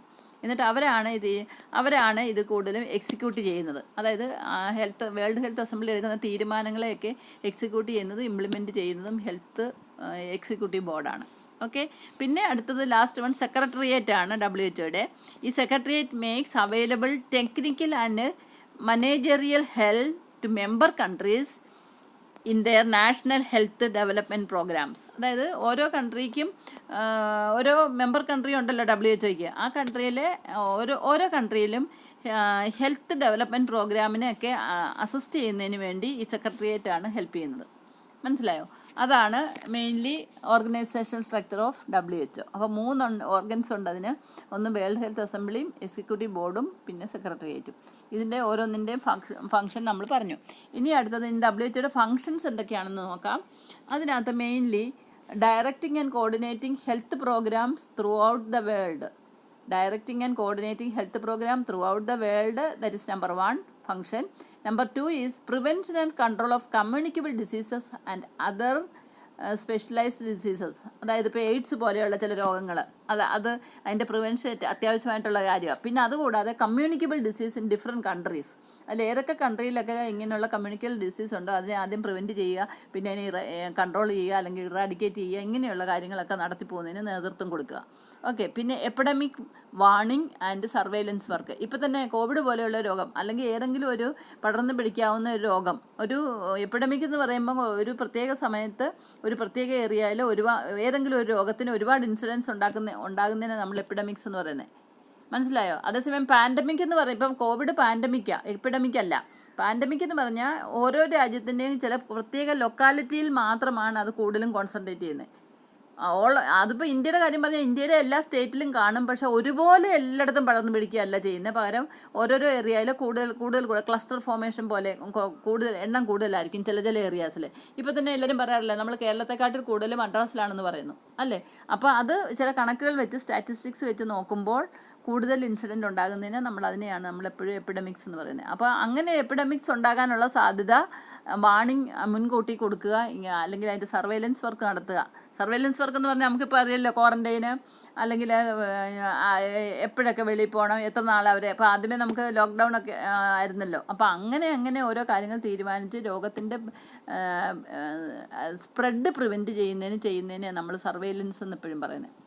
നിങ്ങൾ പ്രിവെൻറ്റീവ് മെഡിസിനിലൊക്കെ പഠിച്ചിട്ടുണ്ടാകും, what is quarantine, what is surveillance and all. അപ്പം അതാണ് ഇൻ്റർനാഷണൽ. പിന്നെ എപ്പിഡമിക് വാർണിംഗ് ആൻഡ് സർവൈലൻസ് വർക്കും ഈ പറയുന്ന WHO ഒരു ഇമ്പോർട്ടൻറ്റ് ഫങ്ഷനാണ്. പിന്നെ ഇൻ്റർനാഷണൽ ഹെൽത്ത് സ്റ്റാറ്റിസ്റ്റിക്സ്, അതായത് ലോകത്തിൽ ഉള്ള ഡിഫറെൻറ്റ് കൺട്രിയിലെ ഹെൽത്തിനെ പറ്റിയുള്ള സ്ഥിതി വിവര കണക്കുകൾ കൊടുക്കുക. ഓരോ കൺട്രിയിലും കമ്മ്യൂണിക്കബിൾ ഡിസീസ് എത്രയുണ്ട്, അല്ലെങ്കിൽ നോൺ കമ്മ്യൂണിക്കബിൾ ഡിസീസ് എത്രയുണ്ട്, അല്ലെങ്കിൽ അതിൽ ഏതൊക്കെ അണ്ടർ പ്രിവെൻഷനിലാണ്, ഏതൊക്കെ ഇറാഡിക്കേറ്റ് ചെയ്തിട്ടുണ്ട്. പിന്നെ അങ്ങനെയുള്ള വേറെ ഹെൽത്ത് മാറ്റേഴ്സ് എല്ലാം തന്നെ, ഇപ്പോൾ എൻവയൺമെൻറ്റൽ സാനിറ്റേഷന് അങ്ങനെയുള്ള ഹെൽത്തുമായിട്ട് റിലേറ്റ് ചെയ്യുന്ന എല്ലാ കാര്യങ്ങളെയും പറ്റിയും സ്റ്റാറ്റിസ്റ്റിക്സ് പറയുന്ന ഏറ്റവും ഇമ്പോർട്ടൻ്റ് ഏജൻസിയാണ് വേൾഡ് ഹെൽത്ത് ഓർഗനൈസേഷൻ. അവരുടെ കയ്യിലിരിക്കുന്ന സ്റ്റാറ്റിസ്റ്റിക്സ് പോലെ റിലവൻ്റ് ആയിട്ടുള്ള സ്റ്റാറ്റിസ്റ്റിക്സ് വേറെ ഒരു ഏജൻസിയുടെ കയ്യിലും ഇല്ല. കാരണം നമുക്കറിയാം വേൾഡ് ഹെൽത്ത് അസംബ്ലി WHO എന്ന് പറഞ്ഞാൽ അത് ഹെൽത്തിന് വേണ്ടിയും ഡിസീസിന് വേണ്ടിയും മാത്രം കൺസേൺ ചെയ്യുന്ന ഒരു വേൾഡ് വൈഡ് ഏജൻസിയാണ്. അപ്പോൾ അവരുടെ മെയിൻ ഉദ്ദേശം തന്നെ ഇങ്ങനെയുള്ള കണക്കുകൾ കണ്ടുപിടിക്കുക. എന്തിനാണ് കണക്കൊക്കെ കണ്ടുപിടിക്കുന്നത്? കാരണം ഏതൊരു കൺട്രിയിലാണ് കൂടുതൽ ഹെൽത്ത് പ്രോബ്ലം ഉള്ളത്, അതിൽ നിന്ന് പ്രിവെൻറ്റഡ് ആകാൻ വേണ്ടി എന്തൊക്കെ അവിടെ ചെയ്യണം. അപ്പോൾ അവർക്ക് കൂടുതൽ പ്രയോറിറ്റി കൊടുക്കണമല്ലോ, അത് WHO ഉത്തരവാദിത്വമല്ലേ അല്ലേ. ഇപ്പം കൂടുതൽ രോഗം ഉള്ളവരും അല്ലെങ്കിൽ ഹെൽത്ത് സ്റ്റാറ്റസ് ഏറ്റവും കുറവായിട്ടുള്ള ജനങ്ങളുള്ള കൺട്രികൾക്കുമായിരിക്കും അവരെപ്പോഴും പ്രയോറിറ്റി കൊടുക്കുന്നത്. അപ്പോൾ അത് ഏത് രാജ്യമാണെന്ന് കണ്ടുപിടിക്കണമെങ്കിൽ അവർക്ക് ഹെൽത്ത് സർവേ നടത്തി അതിൻ്റെ സ്റ്റാറ്റിസ്റ്റിക്സിൻ്റെ ബേസിസിലേ അങ്ങനെ അവർക്ക് തീരുമാനം എടുക്കാൻ പറ്റും. മനസ്സിലായോ? അതാണ് പറയുന്നത് ഇൻ്റർനാഷണൽ ഹെൽത്ത് സ്റ്റാറ്റിസ്റ്റിക്സ് എന്ന് പറയുന്നത് WHO ഒരു ഇമ്പോർട്ടൻറ്റ് ഫങ്ഷനാണ്. ഓക്കെ. അതെന്തിനാണെന്ന് പറഞ്ഞാൽ ഇവരുടെ മെയിൻ ലക്ഷ്യം തന്നെ optimum health of the world wide citizens എന്നാണ് പറഞ്ഞത്. അപ്പോൾ അവർ എല്ലാ സിറ്റിസനെയും ഈക്വലായിട്ട് പരിഗണിക്കുന്നു. ഓരോ മെമ്പർ കൺട്രിയിലുള്ള ഓരോ കൺട്രിയിലെ ആൾക്കാരെ ഈക്വലായിട്ടാണ് പരിഗണിക്കുന്നത്. അപ്പോൾ അങ്ങനെ വരുമ്പോൾ ഓരോ കൺട്രിയിലെ ഉള്ള ആൾക്കാരുടെ ഹെൽത്ത് സ്റ്റാറ്റസ് എങ്ങനെയാണെന്ന് അവർ അറിഞ്ഞിരിക്കണമെങ്കിൽ തീർച്ചയായിട്ടും കൺട്രി വൈസ് ആയിട്ടുള്ള ഹെൽത്ത് സ്റ്റാറ്റസ് അവർ നോക്കണം. മനസ്സിലായോ? അതുകൊണ്ടാണ് ഈ ഇൻ്റർനാഷണൽ ഹെൽത്ത് സ്റ്റാറ്റിസ്റ്റിക്സിന് ഇമ്പോർട്ടൻസ് വരുന്നത്. ഓക്കെ. മരണനിരക്ക് എത്രയാണ്, for example infant mortality rate ഇന്ത്യയിലെ എത്രയാണ്, അല്ലെങ്കിൽ അത് ചൈനയുമായിട്ട് കമ്പയർ ചെയ്യുമ്പോൾ എത്രയാണ്, അല്ലെങ്കിൽ അമേരിക്കയിൽ എത്രയാണ്, ഇങ്ങനെ ഓരോ രാജ്യങ്ങളിലെ നോക്കിയിട്ട് അവർ കമ്പയർ ചെയ്തിട്ട് ആണ് ഈ ഡിറ്റർമിനൻസിൻ്റെ ബേസിസിലായിരിക്കും അവിടുത്തെ ഹെൽത്ത് സ്റ്റാറ്റസ് അവർ എത്രയാണെന്ന് തീരുമാനിക്കുന്നത്. Infant mortality rate, maternal mortality rate, പിന്നെ childhood morbidity rate, communicable disease ഏതെല്ലാം ഇറാഡിക്കേറ്റ് ചെയ്തിട്ടുണ്ട്, നോൺ കമ്മ്യൂണിക്കബിൾ ഡിസീസ് കൂടുതൽ പ്രിവലൻ്റ് എവിടെയാണ്, അങ്ങനെയുള്ള ഓരോരോ കണക്കുകൾ നോക്കിയാണ് WHO അതിൻ്റെ പ്രവർത്തനം മുന്നോട്ട് കൊണ്ടുപോകുന്നത്. ഓക്കെ, അപ്പം international health statistics is an important function of the WHO and it is maybe on the basis of this statistics it is deciding the functions to be implemented. Okay, പിന്നെ അടുത്തത് research related to health problem. അതായത് ഇപ്പം നമുക്കറിയാമല്ലോ പല പല കാര്യങ്ങളെ പറ്റിയും അറിയാൻ വയ്യാത്തതിനെ കണ്ടുപിടിക്കാൻ വേണ്ടി ആൾക്കാർ റിസർച്ച് നടത്തുന്നത് അല്ലേ. അപ്പം ഇപ്പം തന്നെ നമുക്ക് ഇതുവരെയും കോവിഡിന് വാക്സിൻ കണ്ടുപിടിച്ചിട്ടില്ല. അതിന് പല പല കൺട്രീസിന് റിസർച്ച് നടത്തിക്കൊണ്ടിരിക്കുക. അപ്പോൾ ഇതുവരെ എന്തെന്നറിയാത്ത ഒരു കാര്യം പുതിയതായിട്ട് കണ്ടുപിടിക്കുന്നതിനാണ് റിസർച്ച് എന്ന് പറയുന്നത്. അപ്പോൾ ആ ഒരു റിസർച്ച് എന്ന് പറയുന്ന ആ ഒരു ഇതിന് ഹെൽത്ത് ഫീൽഡിൽ വളരെയധികം ഇമ്പോർട്ടൻസ് ആണുള്ളത്. കാരണം പുതിയ പുതിയ രോഗങ്ങൾ വന്നുകൊണ്ടിരിക്കുന്നു, അല്ലെങ്കിൽ മുൻപില്ലാത്ത രോഗങ്ങൾ. ഇപ്പം ഞാൻ പറഞ്ഞില്ല, പണ്ടൊക്കെ ഈ കോവിഡ് എന്ന് പറഞ്ഞൊരു ഒരു രോഗം നമ്മൾ ജസ്റ്റ് പുസ്തകത്തിൽ പോലും വളരെ വളരെ ഒരു ഇതായിട്ടൊക്കെ കേട്ടു. കാരണം എങ്ങും പ്രിവലൻ്റ് അല്ല. ആർക്കും വന്ന് കേട്ടിട്ട് അതിൻ്റെ സിംറ്റം എന്തൊക്കെയാണെന്ന് അറിയണമെങ്കിൽ ആരെങ്കിലും വന്ന് അനുഭവിച്ച് അറിഞ്ഞെങ്കിൽ മാത്രമല്ലേ നമുക്ക് പറ്റൂ. പക്ഷേ ഇങ്ങനെയുള്ള ഒരു വൈറൽ ഡിസീസ് ഉണ്ടെന്ന് മാത്രമല്ലാതെ അത് വന്നാൽ എങ്ങനെയാണ് സയൻസ് ആൻഡ് സിംറ്റം, അതിൻ്റെ കോൺസിക്വൻസ് എന്താണ് ട്രീറ്റ്മെൻറ്റ് കൊടുക്കേണ്ടത്, അതിന് എങ്ങനെ പ്രിവെൻറ്റ് ചെയ്യാൻ പറ്റും, ഇങ്ങനെയുള്ള കാര്യങ്ങളൊന്നും അന്ന് ആർക്കും അറിയത്തില്ലായിരുന്നു. അപ്പം അങ്ങനെയുള്ള കാര്യങ്ങളുമായിട്ടാണ് ഇപ്പം വലിയ റിസർച്ച് നടത്തുന്നത്. മനസ്സിലായോ? അതുപോലെ തന്നെയാണ് എയ്ഡ്സ് എന്ന് പറഞ്ഞൊരു രോഗം വന്നു. അതും ഈ പറയുന്ന പോലെ അല്ല, പ്രോപ്പർലി ട്രീറ്റബിൾ അല്ല, അല്ലെങ്കിൽ പെട്ടെന്ന് സ്പ്രെഡ് ചെയ്യുന്നതാണ്, അത് ബ്ലഡിൽ കൂടെ മാത്രം സ്പ്രെഡ് ചെയ്യുന്നതാണ്. അതെങ്ങനെ പ്രിവെൻറ്റ് ചെയ്യാം? ഒരു കാലത്ത് എയ്ഡ്സിന് വളരെയധികം ഇമ്പോർട്ടൻസ് ആയിരുന്നു, അതിൻ്റെ പ്രിവെൻഷനെ പറ്റിയൊക്കെ. മനസ്സിലായി? അപ്പോൾ അതും ഏതെങ്കിലും രോഗത്തിന് ട്രീറ്റ്മെൻറ്റ് ഇറ്റിയോളജി അല്ലെങ്കിൽ ഇറ്റിയോളജി അതിൻ്റെ കാരണം മനസ്സിലാക്കാൻ പറ്റാതെ വരികയോ അല്ലെങ്കിൽ കൊടുക്കുന്ന ട്രീറ്റ്മെൻറ്റ് ഇഫക്റ്റീവ് അല്ലാതൊക്കെ വരുമ്പോഴോ ആണ് റിസർച്ചുമായിട്ട് ആൾക്കാർ മുൻപോട്ട് വന്ന് പുതിയ പുതിയ മൊഡാലിറ്റി കണ്ടുപിടിക്കാനും ഒക്കെയാണ്. അതുപോലെ തന്നെയാണ് ഇപ്പോഴും കോവിഡിൻ്റെ കാര്യത്തിൽ നടന്നുകൊണ്ടിരിക്കുക അല്ലേ. ഇതുവരെയും കണ്ടുപിടിക്കപ്പെട്ടിട്ടില്ല. പലരും പറയുന്നുണ്ട് ഒരു 5-6 മാസം കൂടെ കഴിയുമ്പം അതിന് വാക്സിൻ പുറത്തിറങ്ങും എന്ന് പറയുന്നു. പക്ഷേ അത് പുറത്തിറങ്ങിക്കഴിഞ്ഞ് എവിടെയെല്ലാം ആർക്കെല്ലാം എവിടെയെല്ലാം എത്ര നാൾ കൊണ്ട് എത്തിപ്പെടും എന്നത് അറിഞ്ഞുകൂടാ. ഇനി അത് ഇംപ്ലിമെൻറ്റ് ചെയ്താൽ അത് ഇഫക്റ്റീവ് ആണെന്ന് അവർ അവകാശപ്പെടുന്നു. പക്ഷേ അത് കൊടുത്തു നോക്കുമ്പോഴല്ലേ അറിയാൻ പറ്റൂ ഇഫക്റ്റീവ് ആണോ എന്ന്. അങ്ങനെയുള്ള കാര്യങ്ങളാണ് നമ്മൾ ഈ പറയുന്ന റിസർച്ച് ആക്ടിവിറ്റീസ് എന്ന് പറയുന്നത്. അപ്പോൾ അങ്ങനെയുള്ള റിസർച്ചിന് വേണ്ടി അതും ഈ WHO ഒരു വലിയ ഫങ്ഷനാണ്. ഇപ്പോൾ തന്നെ വേൾഡ് വൈഡായിട്ട് ഉണ്ടായ ഒരു വലിയ രോഗമായിട്ട് മഹാമാരിയായിട്ട് വന്നേക്കുന്ന കോവിഡ്. പക്ഷേ അതിന് ഏറ്റവും ഇമ്പോർട്ടൻ്റ് ഉത്തരവാദിത്വമുള്ള ഏജൻസി എന്ന് പറയുന്നത് WHO ആണ് അല്ലേ. അപ്പം WHO-ക്കും ഇതിനകത്ത് ലിമിറ്റേഷനുണ്ട്. WHO-ന് ഒരുപാട് കാര്യങ്ങൾ ഇതിനകത്ത് ട്രീറ്റ്മെൻറ്റിനെ പറ്റിയോ അല്ലെങ്കിൽ പ്രിവെൻഷനെ പറ്റിയോ അല്ലെങ്കിൽ വാക്സിനേഷനെ പറ്റിയോ ഒന്നും തന്നെ 100% ഉറപ്പുള്ള ഒരു കാര്യം WHO-ക്ക് പോലും പറയാൻ കഴിയുന്നില്ല. മനസ്സിലായോ? അപ്പോൾ അങ്ങനെയുള്ള അതുകൊണ്ട് നമുക്ക് പറയാം WHO-യുടെ ഫങ്ഷനാണിത്. ചിലപ്പം ചില ഫങ്ഷൻ ക്യാരി ഔട്ട് ചെയ്യുമ്പോൾ പ്രാക്ടിക്കൽ ഡിഫിക്കൽറ്റിയൊക്കെ ഉണ്ടാകാം അല്ലേ. Prevention is better than cure എന്നൊക്കെയുള്ള കാര്യങ്ങളൊക്കെ നമുക്കറിയാം. അതെല്ലാവരും അംഗീകരിക്കുന്ന ഒരു കാര്യമായിട്ട് പോലും കോവിഡിൻ്റെ കാര്യത്തിൽ എല്ലാവരും ഇങ്ങനെ ആങ്സൈറ്റി അടിച്ചിരിക്കുക. കാരണം അത് പ്രിവെൻഷൻ ബെറ്റർ ദാൻ ക്യൂർ എന്നുള്ള അതുകൊണ്ടാണല്ലോ നമ്മൾ മാസ്ക് ധരിക്കുന്നതും പിന്നെ കൈ കഴുകുന്നതും പിന്നെ അതുപോലെ തന്നെ സോഷ്യൽ ഡിസ്റ്റൻസിങ്ങും ഒക്കെ കീപ്പ് ചെയ്യുന്നുണ്ട്. അത് ഒരു എക്സ്റ്റെൻറ്റ് വരെ പ്രിവെൻറ്റ് ചെയ്യും, അത് തീർച്ചയാണ്. പക്ഷേ എന്നാലും 100% പ്രിവെൻഷൻ നമുക്ക് പറ്റുന്നില്ല. അതിന് വരാതിരിക്കാൻ വേണ്ടി വാക്സിൻ കണ്ടുപിടിക്കാൻ പറ്റുന്നില്ല.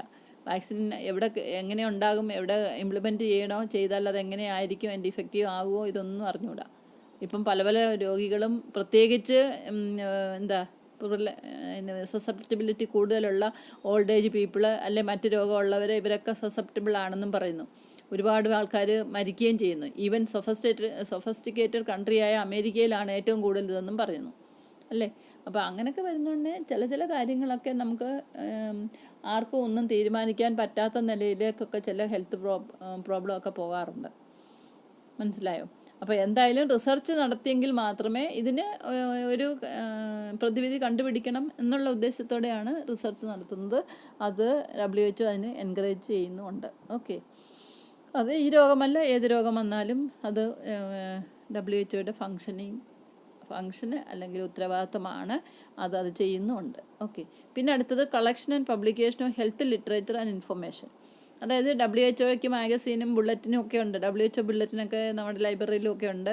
അത് വേൾഡ് വൈഡ് ആയിട്ടുള്ള എന്ത് ആരോഗ്യപരമായിട്ടുള്ള കാര്യത്തെ പറ്റി ഇൻഫർമേഷൻ കൊടുക്കാൻ പറ്റുന്ന ഏറ്റവും സുപ്രീം അതോറിറ്റി WHO ആണ്. മനസ്സിലായോ? അപ്പോൾ അതുകൊണ്ട് അത് പലപ്പോഴും ഈ പറയുന്ന സർവേ നടത്തിയോ ഇൻവെസ്റ്റിഗേഷൻ നടത്തിയോ പല ഇൻഫർമേഷനൊക്കെ റിലയബിൾ ഇൻഫർമേഷനൊക്കെ കളക്ട് ചെയ്തിട്ട് അത് ലോകരാജ്യങ്ങൾക്കും അവിടുത്തെ ജനങ്ങൾക്കും അറിയാൻ വേണ്ടി അത് പബ്ലിഷ് ചെയ്യുകയും ഒക്കെ ചെയ്യാറുണ്ട് through literature and through information. അതും WHO ഒരു ഇമ്പോർട്ടൻറ്റ് ഫങ്ഷനാണ്. ഓക്കെ. ഇനിയും activities of WHO in India. അതായത് ഇന്ത്യ ഓരോ രാജ്യങ്ങളുടെ ഹെൽത്തിന് വേണ്ടിയാണല്ലോ WHO ഉത്തരവാദിത്വം എന്ന് പറഞ്ഞില്ല. അപ്പോൾ ഇന്ത്യയിൽ അത് എന്തൊക്കെയാണ് ചെയ്യുന്നതെന്ന് ചോദിച്ചു കഴിഞ്ഞാൽ മലേറിയ ഇറാഡിക്കേഷൻ. ഇതുവരെ മലേറിയ നമുക്ക് ഇറാഡിക്കേറ്റ് ചെയ്യാൻ പറ്റിയിട്ടില്ല. അതിന് വേണ്ടി ഇറാഡിക്കേഷന് വേണ്ടി ഇന്ത്യയുടെ ഒരു നാഷണൽ പ്രോഗ്രാമാണത്.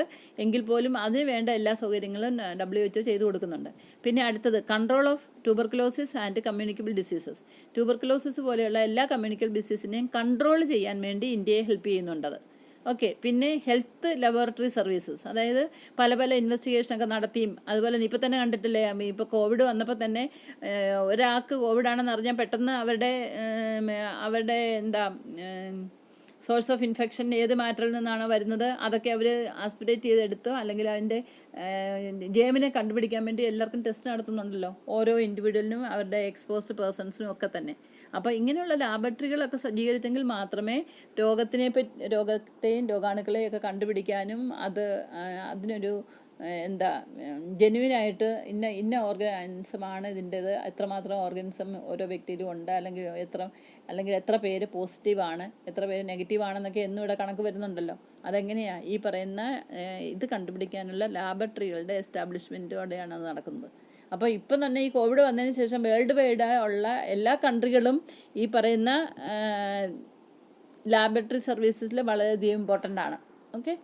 അടുത്തത് മാനുഫാക്ചർ ഓഫ് വാക്സിൻ. അതായത് പ്രിവെൻറ്റബിൾ ഡിസീസിനെല്ലാം തന്നെ വാക്സിൻ മാനുഫാക്ചർ ചെയ്യുക, എന്നിട്ട് അത് ഡിഫറെൻറ്റ് കൺട്രീസിനൊക്കെ പ്രൊവൈഡ് ചെയ്യുക, അല്ലെങ്കിൽ അതിൻ്റെ തിയറിയോ ടെക്നിക്സോ ഒക്കെ പറഞ്ഞു കൊടുക്കുക. അങ്ങനെയുള്ള കാര്യങ്ങളൊക്കെയും WHO ഉത്തരവാദിത്തമാണ്. ഓക്കെ. പിന്നെ പബ്ലിക് ഹെൽത്ത് അഡ്മിനിസ്ട്രേഷൻ എന്ന് പറഞ്ഞാൽ ഇത് എല്ലാം സാധാരണ ആൾക്കാരുടെ ഇടയിൽ എത്തിപ്പറ്റണം. ഈ വാക്സിനായാലും പ്രിവെൻറ്റീവ് മെത്തേഡ് ആയാലും മെഡിസിൻ ആയാലും എന്തായാലും ഒരു ഡിസീസുമായിട്ട് കണക്ട് ചെയ്ത എല്ലാ കാര്യങ്ങളും പബ്ലിക്കിൻ്റെ അടുത്ത് എത്തണമെങ്കിൽ അതിന് ചില സംവിധാനങ്ങളൊക്കെ ഉണ്ട്. അതിനാണ് നമ്മൾ പബ്ലിക് ഹെൽത്ത് അഡ്മിനിസ്ട്രേഷൻ എന്ന് പറയുന്നത്. അതായത് പൊതുജനങ്ങളുടെ ഹെൽത്തിനെ ഓപ്റ്റിമം ലെവലിൽ എത്തിക്കാൻ വേണ്ടി ചെയ്യുന്ന അഡ്മിനിസ്ട്രേറ്റീവ് വർക്കിനെ നമ്മൾ പബ്ലിക് അഡ്മിനിസ്ട്രേഷൻ എന്ന് പറയുന്നത്. ഓക്കെ. അതും WHO ഇന്ത്യയിൽ അതിൻ്റെ പെർഫോമൻസിനും WHO ഒരു നല്ല റോളുണ്ട്. പിന്നെ ക്വാളിറ്റി കൺട്രോൾ ഓഫ് ഡ്രഗ്സ് എന്ന് പറഞ്ഞാൽ നമ്മൾ ഓരോ രോഗത്തിനും ഓരോ ഡ്രഗ്സ് എടുക്കുമ്പോൾ ആ ഡ്രഗ്സിൻ്റെ ഒരു സ്റ്റാൻഡേർഡ് ഉണ്ടാവണം. അതായത് ഇപ്പോൾ ഫോർ എക്സാമ്പിൾ ഒരു ടാബ്ലറ്റ് ആൻറ്റിബയോട്ടിക് ഇടുന്ന അതിനകത്തെ കണ്ടൻറ്റ് ഇന്നതാണ് എന്ന് നമ്മൾ സാധാരണ അതിൻ്റെ സ്ട്രിപ്പിൽ എഴുതിയിട്ടുണ്ട്. ആ കണ്ടൻറ്റ് ഇൻക്ലൂഡ് ചെയ്തിരിക്കുന്ന കണ്ടൻറ്റ് ജെന്യുവിനാണ്. അത് തെറാപ്യൂട്ടിക്കലി അത് വർക്ക് ചെയ്യുമ്പോൾ മാത്രമേ ആ ഡിസീസിനെ കില്ല് ചെയ്യാനോ അല്ലെങ്കിൽ ഡിസീസിനെ പ്രിവെൻറ്റ് ചെയ്യാനോ ഒക്കെ പറ്റത്തുള്ളൂ ആ മെഡിസിന്, അല്ലേ? അപ്പോൾ ആ മെഡിസിൻ്റെ സ്റ്റാൻഡേർഡ് ജെന്യുവിനിറ്റി വേണം അതിൻ്റെ കണ്ടൻസിന്. ഇപ്പോൾ നമ്മൾ അനാൽജസിക്സ് എടുത്തു കഴിഞ്ഞാൽ ചിലപ്പം ചില പാരസെറ്റമോൾ എടുത്തു കഴിഞ്ഞാൽ ചിലപ്പോൾ നമുക്ക് അതിൻ്റെ ഇഫക്റ്റ് കിട്ടാത്ത പോലെ നമുക്ക് തോന്നാറുണ്ട്. കറക്റ്റ് ഡോസ് എടുക്കണം എന്നാൽ പോലും. പക്ഷേ അതിനൊക്കെ നമ്മൾ ചില കമ്പനികളൊക്കെ ഒരുപക്ഷെ ഫ്രോഡായിട്ടുള്ള മെഡിസിനോ ഫോൾസ് ആയിട്ടുള്ള മെഡിസിനോ ഒക്കെ ഉണ്ടാക്കുന്നുണ്ടായിരിക്കും. അതിന് പറയുന്ന പേരാണ് കൗണ്ടർഫിറ്റ് മെഡിസിൻ എന്ന് പറയും. അപ്പോൾ അതിനകത്ത് വേണ്ടത്ര കണ്ടൻറ്റ് ഈ ക്വാണ്ടിറ്റിയിൽ ചിലപ്പോൾ കാണത്തില്ല. അപ്പോൾ ആ ടാബ്ലറ്റിൻ്റെ ഫോമിൽ അതിരിക്കും, നമ്മൾക്ക് കിട്ടും, നമ്മൾ വാങ്ങിക്കും, നമ്മൾ കഴിക്കുകയും ചെയ്യും. പക്ഷേ ആ ഒരു ടാബ്ലറ്റ് റിക്വയർഡ് ഇഫക്റ്റ് ചിലപ്പോൾ കൊണ്ടുവരണമെന്നില്ല. അപ്പോൾ അതിൻ്റെ അർത്ഥം എന്ന് പറഞ്ഞാൽ ആ ഡ്രഗിന് വേണ്ടത്ര ക്വാളിറ്റി ചിലപ്പോൾ കാണത്തില്ല. അപ്പോൾ അങ്ങനെ ഓരോ ഡ്രഗ്സിൻ്റെയും ക്വാളിറ്റി മെയിൻറ്റെയിൻ ചെയ്ത് കൊണ്ടുവരുന്നതിന് വേണ്ടി ചില സംവിധാനങ്ങളുണ്ട്. അതിനാണ് നമ്മൾ പറയുന്നത് ക്വാളിറ്റി കൺട്രോൾ. ആ ഡ്രഗ്സിൽ അപ്ലൈ ചെയ്യുമ്പോൾ അത് ക്വാളിറ്റി കൺട്രോൾ ഓഫ് ഡ്രഗ്സ് എന്നും ആകും. അപ്പം ഇന്ത്യ ഗവൺമെൻറ്റിൻ്റെ ആ ഒരു ഉത്തരവാദിത്വത്തിലും WHO വളരെയധികം ഹെൽപ്പ് ചെയ്യാറുണ്ട്. ഓക്കെ. പിന്നെ helps in medical and nursing education.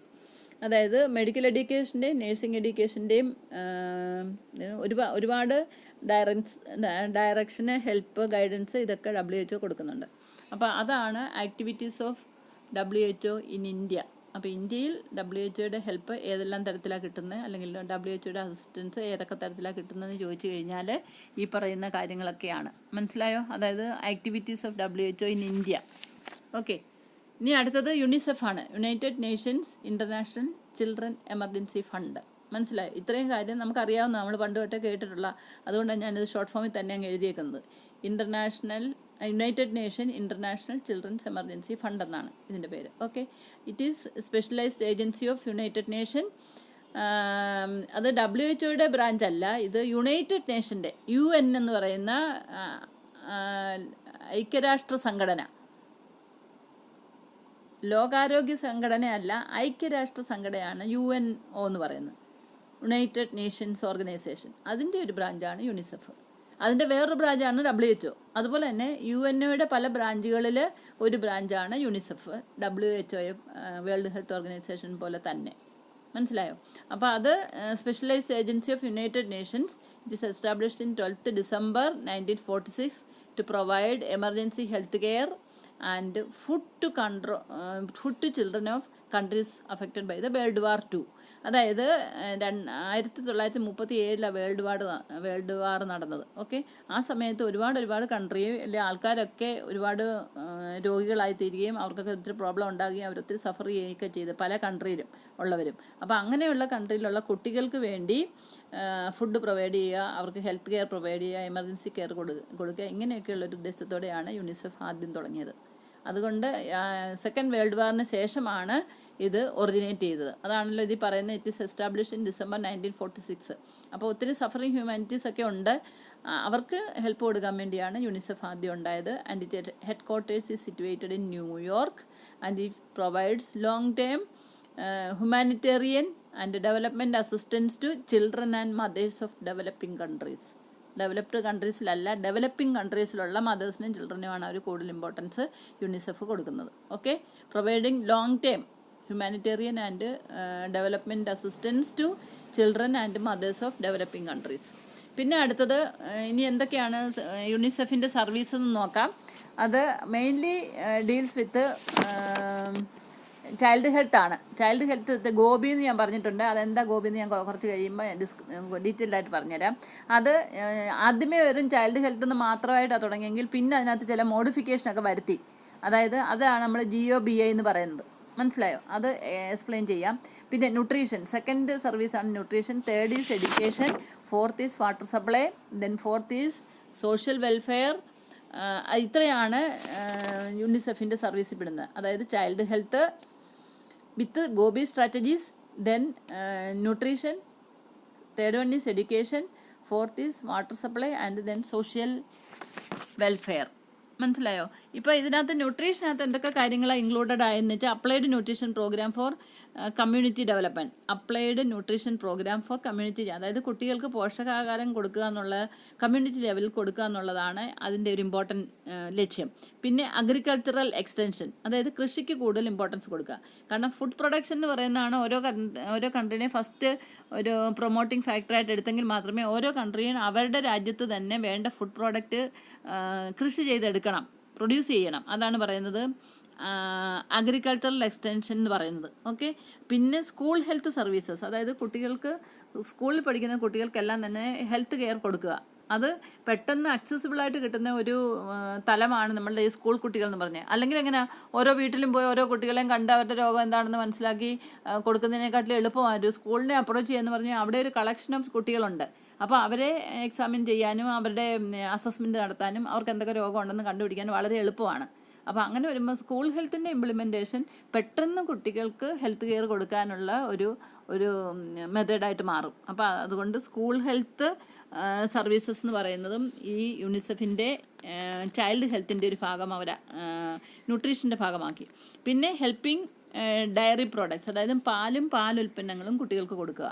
അതെന്താണെന്ന് വെച്ചാൽ it is a high level പ്രോട്ടീനാണ് അല്ലേ. കുട്ടികൾക്ക് ഏറ്റവും കൂടുതൽ പ്രോട്ടീനൊക്കെ വേണ്ട സമയമാണ് അവരുടെ ഗ്രോത്ത് ആൻഡ് ഡെവലപ്മെൻറ്റ് ടൈം എന്ന് പറയുന്നത്. അപ്പോൾ അവിടെ വരുന്നുണ്ട് ഫുഡും, പ്രത്യേകിച്ച് മെയിൻലി ഇമ്പോർട്ടൻസ് കൊടുത്തത് മിൽക്കിനും മിൽക്ക് പ്രോഡക്ട്സിനും ഒക്കെ ആയിരുന്നു. മനസ്സിലായോ? അതുകൊണ്ടാണ് ഇപ്പം നമ്മൾ ഉച്ചഭക്ഷണം കിട്ടുന്ന കുട്ടികൾക്കാണേലും അവർക്കും ഈ പറയുന്ന മിൽക്ക് പൗഡർ വെച്ച് കലക്കി കൊടുക്കുന്ന പാലൊക്കെ കിട്ടാറുണ്ട്. മനസ്സിലായോ? അപ്പം ഡയറി പ്രോഡക്ട്സിന് കൂടുതൽ ഇമ്പോർട്ടൻസ് കൊടുത്തു.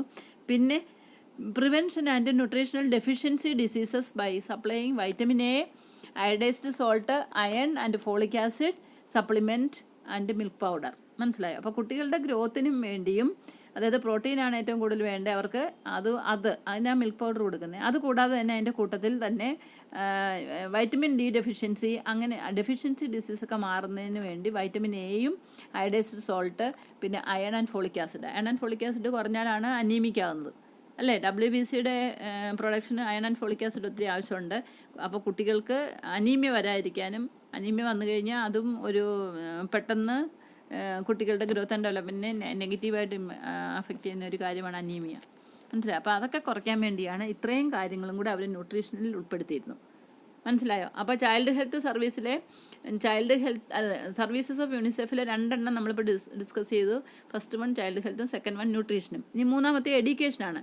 ഈ എഡ്യൂക്കേഷനകത്ത് in collaboration with UNESCO, UNICEF assist India in expanding and improving the teaching sciences. അതായത് യുനെസ്കോ എന്ന് പറയുന്ന വേറൊരു ഏജൻസിയും UN-നുണ്ട്. ആ യുനെസ്കോയുടെ ഹെൽപ്പോടെയാണ് യുണിസെഫ്, അതായത് 2 പേരും കൂടെ കൊളാബറേറ്റ് ചെയ്താണ് for expanding improving teaching sciences. അതായത് കുട്ടികൾക്ക് കൂടുതൽ സയൻസ് റിലേറ്റഡ് കാര്യങ്ങളും സയൻസ് ഇങ്ങനെയുള്ള കാര്യങ്ങളൊക്കെ പഠിപ്പിച്ചു കൊടുക്കുക. മനസ്സിലായോ? പിന്നെ അതുകൂടാതെ strengthening science laboratories, then supply of audio visual aids to educate for educational institutions. ഇപ്പോൾ തന്നെയാണെങ്കിലും മുമ്പേ പറഞ്ഞല്ലോ, മെഡിക്കൽ സയൻസിനും നേഴ്സിംഗ് സയൻസിനും ഒക്കെ എഡ്യൂക്കേഷനെ WHO അസിസ്റ്റ് ചെയ്യുമെന്ന് പറഞ്ഞല്ലോ. അതെങ്ങനെയാണെന്ന് ചോദിച്ചാൽ ഈ പറയുന്ന പോലെ ഡിഫറെൻറ്റ് മോഡൽസ്, ചാർട്ട്, അങ്ങനെയുള്ള ഓഡിയോ വിഷ്വൽ എയ്ഡ്സ് ഇങ്ങനെയുള്ളതൊക്കെ ടീച്ചിങ് ഇൻസ്റ്റിറ്റ്യൂഷൻസ് പ്രൊവൈഡ് ചെയ്യുക അവർക്ക്. അങ്ങനെ അവർ പ്രൊവൈഡ് ചെയ്യുമായിരുന്നു. അതാണ് providing supply of audio visual aids to educational institution.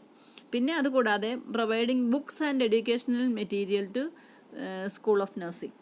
Books, അതായത് നമുക്കറിയാം നമ്മുടെ ലൈബ്രറിയിലൊക്കെ നമുക്ക് ശരിക്കും പഠിക്കണമെങ്കിൽ ഇത്ര ബുക്ക് വേണമെന്നൊക്കെ മിനിമം റിക്വയർമെൻ്റ് ഒക്കെ ഉണ്ട്, സ്കൂളിലായാലും നഴ്സിംഗിലായാലും കോളേജ് ഓഫ്. അപ്പോൾ അതിന് വേണ്ടിയുള്ള ഫണ്ട് പ്രൊവൈഡ് ചെയ്യുക, അങ്ങനെ ബുക്ക് പ്രൊവൈഡ് ചെയ്യുക, ലൈബ്രറി എൻഹാൻസ്മെൻറ്റിന് വേണ്ടിയുള്ള അസിസ്റ്റൻസ് കൊടുക്കുക, ഇങ്ങനെ അതൊക്കെയും യുണിസെഫ് ചെയ്തിരുന്നു.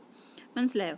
പിന്നെ ഇത്രയാണ് എഡ്യൂക്കേഷനിൽ അവർ ഹെൽപ്പ് ചെയ്തിരുന്ന കാര്യങ്ങൾ. അതായത് കൊളാബറേഷൻ, യുനെസ്കോയുടെ കൊളാബറേഷനോടെ expanding improvement in teaching science, then strengthening science laboratories, then supply of audio visual aids and education institutions, പിന്നെ providing books and educational materials to school of nursing. മനസ്സിലായോ? പിന്നെ അടുത്തത് വാട്ടർ സപ്ലൈ ആണ്. വാട്ടർ സപ്ലൈ എന്ന് പറഞ്ഞാൽ എന്തിനു വേണ്ടിയായിരിക്കും? ഈ പറഞ്ഞ കഴിഞ്ഞ ദിവസം നമ്മൾ പഠിച്ചു, ഡയറിയൽ ഡിസീസൊക്കെ പ്രിവെൻറ്റ് ചെയ്യാൻ വേണ്ടി, അല്ലെങ്കിൽ കണ്ടാമിനേറ്റഡ് വാട്ടർ അവോയ്ഡ് ചെയ്യുക, അല്ലെങ്കിൽ പോർട്ടബിൾ ഡ്രിങ്കിങ് വാട്ടർ, സാനിറ്റേഷൻ എങ്ങനെ നടത്താം, പ്യൂരിഫിക്കേഷൻ എങ്ങനെ നടത്താം, ക്ലോറിനേഷൻ എങ്ങനെ നടത്താം, അങ്ങനെയൊക്കെ കുടിക്കുന്ന വെള്ളം ജേം ഫ്രീ ആകണം, അല്ലെങ്കിൽ പോർട്ടബിൾ ആകണം എന്ന് പറഞ്ഞാൽ അതിൻ്റെ അർത്ഥം എന്ന് പറഞ്ഞാൽ ശുദ്ധജലം മാത്രമേ കുടിക്കാൻ പാടുള്ളൂ, അല്ലേ? അതും അതിനുള്ള മെത്തേഡ്സൊക്കെ പറഞ്ഞു കൊടുക്കുക, അതിനുള്ള മീൻസ് കാണിച്ചു കൊടുക്കുക, അങ്ങനെയുള്ള കാര്യങ്ങളൊക്കെ. പിന്നെ promoting use of ground water, അതായത് കിണറ്റിലെ വെള്ളം എടുത്ത് ഉപയോഗിക്കുക, അല്ലാതെ ഒഴുകി വരുന്ന തോട്ടിലെ ആറ്റിലെ ഒന്നും വെള്ളം ഉപയോഗിക്കാതെ തന്നെ ഗ്രൗണ്ട് വാട്ടർ എന്ന് പറയുമ്പം പല ലെയേഴ്സിൽ കൂടിയാണ് അത് കിണറ്റിനകത്ത് വെള്ളം വരുന്നത്. അപ്പോൾ തന്നെ അവിടെ തന്നെ ഒരു നല്ല സാനിറ്റേഷൻ അല്ലെങ്കിൽ നല്ലൊരു ഫിൽറ്ററിങ് നടക്കുന്നുണ്ട്. അപ്പോൾ ഒരുപാട് ജേംസും സെഡിമെൻറ്റഡ് മാറ്ററും ഇമ്പ്യൂരിറ്റീസും ഒക്കെ കുറച്ചൊക്കെ നഷ്ടപ്പെടും. ഇങ്ങനെ ഗ്രൗണ്ട് വാട്ടർ അല്ലെങ്കിൽ വെല്ലിൽ നിന്ന് കിട്ടുന്ന, കിണറ്റിൽ നിന്ന് വെള്ളത്തിന് കുറേ കൂടെ ശുദ്ധമാകാൻ കാരണം അതാണ്. പിന്നെ അത് കഴിഞ്ഞ് ആവശ്യത്തിന് വെള്ളം കിണറ്റി വന്നു കഴിഞ്ഞിട്ട് പിന്നെ ക്ലോറിൻ ആഡ് ചെയ്ത് അതിനെ ക്ലോറിനേറ്റ് ചെയ്ത് കുറേ കൂടെ അണുവിമുക്തമാക്കാൻ പറ്റും. മനസ്സിലായോ? അപ്പോൾ അങ്ങനെയൊക്കെയുള്ള സംവിധാനങ്ങൾക്ക്, അതായത് promoting use of ground water, not taking water directly from a river or a pond. മനസ്സിലായോ? അതിനകത്ത് കൂടുതൽ ഇമ്പ്യൂരിറ്റീസ് ഒക്കെ ഉണ്ടാകാൻ സാധ്യതയുള്ളതാണ്. അപ്പോൾ അങ്ങനെയുള്ളപ്പോൾ ഗ്രൗണ്ട് വാട്ടർ യൂസേജിന് കൂടുതൽ എൻകറേജ്മെൻറ്റ് കൊടുത്തു. പിന്നെ helping digging Wells in rural areas, അതായത് റൂറൽ ഏരിയാസിലൊക്കെ ആൾക്കാർക്ക് കിണർ സ്ഥാപിക്കാനുള്ള അസിസ്റ്റൻസും ഒക്കെ കൊടുക്കുമായിരുന്നു. പിന്നെയാണ് ഇനി അടുത്തതാണ് സോഷ്യൽ വെൽഫെയർ, അതായത് റിപ്രൊഡക്റ്റീവ് ചൈൽഡ് ഹെൽത്ത് സർവീസ്. അതിനകത്ത് ഇമ്പോർട്ടൻ്റ് കാര്യമാണ് reproductive child health service. Then promoting CSSM, integrated scheme of child welfare എന്നൊക്കെ പറയുന്നത്. മനസ്സിലായോ? പിന്നെ contributing the primary health care, അതായത് രോഗികൾ എന്തെങ്കിലും അസുഖം ഉണ്ടെങ്കിൽ അവർ പ്രൈമറി ഹെൽത്ത് സെൻ്ററിലോ ട്രീറ്റ്മെൻറ്റ് അവൈലബിൾ ആകുന്ന സബ് സെൻ്ററിലോ ഒക്കെ അവർക്ക് നിയറസ്റ്റ് ആയിട്ടുള്ള ക്ലിനിക്സിലൊക്കെ അപ്രോച്ച് ചെയ്തിട്ട് അവിടെ നിന്ന് ട്രീറ്റ്മെൻറ്റ് എടുക്കുക. That is called contributing primary health care. അതായത് മിനിമം ഇത്ര കെയർ കിട്ടിയിരിക്കണം എന്നുള്ളത് ആവശ്യവും അതിനാവശ്യമായിട്ടുള്ള പ്രൊവൈഡ് ചെയ്യാൻ പറ്റുന്ന സെൻറ്റേഴ്സ്, അതായത് primary health centre, sub centre ഇങ്ങനെയുള്ളതൊക്കെ കൺട്രിയിൽ പ്രൊവിഷൻ ഉണ്ടാകുക. അതിനു വേണ്ടിയുള്ള ഹെൽപ്പും യുണിസെഫ് ചെയ്തിരുന്നു. അപ്പം മനസ്സിലായല്ലോ. അപ്പോൾ ഇത്രയാണ് ശരിക്കും പറഞ്ഞാൽ അതിൻ്റെ ഡിഫറെൻറ്റ് ബ്രാഞ്ച് സർവീസസ്, അതായത് child health, then nutrition, education, water supply and social welfare. ഇനി ഞാൻ ഗോബി സ്ട്രാറ്റജീസ് എന്താണെന്ന് പറയാം. അത് ചൈൽഡ് ഹെൽത്തിൻ്റെ ഒരു ഭാഗമാണ്.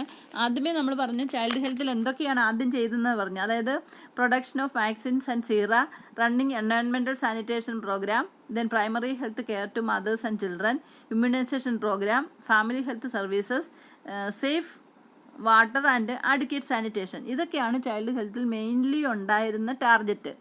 അത് കുറച്ചൊക്കെ നാൾ ഇംപ്ലിമെൻറ്റ് ചെയ്ത് കഴിഞ്ഞിട്ട് കുറേ നാൾ recently UNICEF has encouraged 4 strategies for promoting child health called GOBI. മനസ്സിലായോ? അത് ആദ്യമേ ഇംപ്ലിമെൻറ്റ് ചെയ്തിരുന്ന കാര്യമൊക്കെ ഞാനിപ്പോൾ ആദ്യം വായിച്ചത്.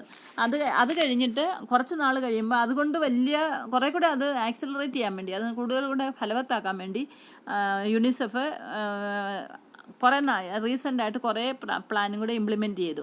അതിന് പറയുന്നതാണ് the 4 strategies four promoting child health.